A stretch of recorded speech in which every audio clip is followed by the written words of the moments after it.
Ya Allah, Ya Allah, Ya Allah, Ya Allah, Ya Allah, Ya Allah, Ya Allah, Ya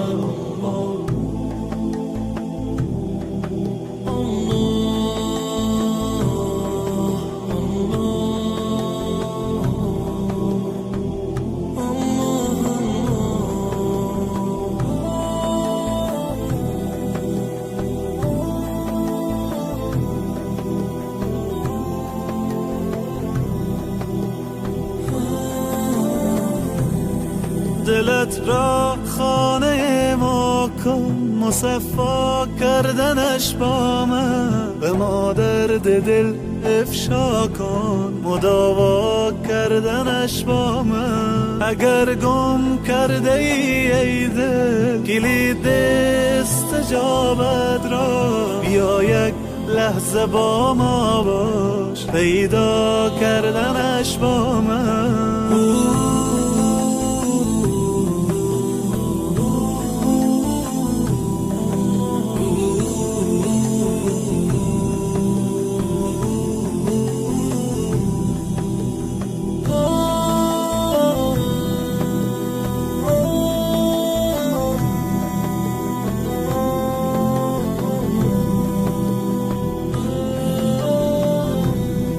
بیفشان قطره اشک که من هستم خریدارش، بیاور قطره اخلاص و دریا کردنش با من.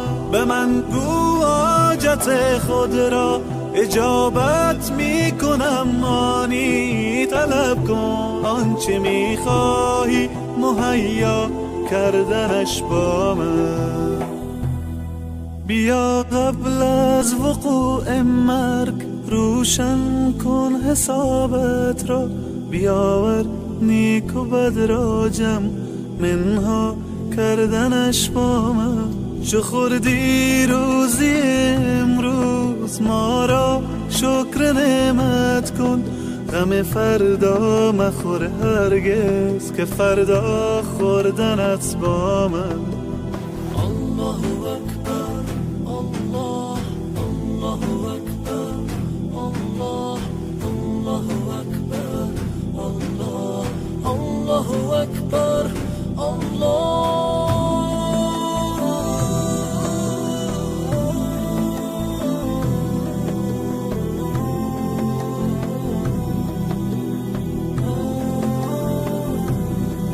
به قرآن آیه رحمت فراوان است ای انسان، بخوان این آیه را تفسیر و معنا کردنش با من.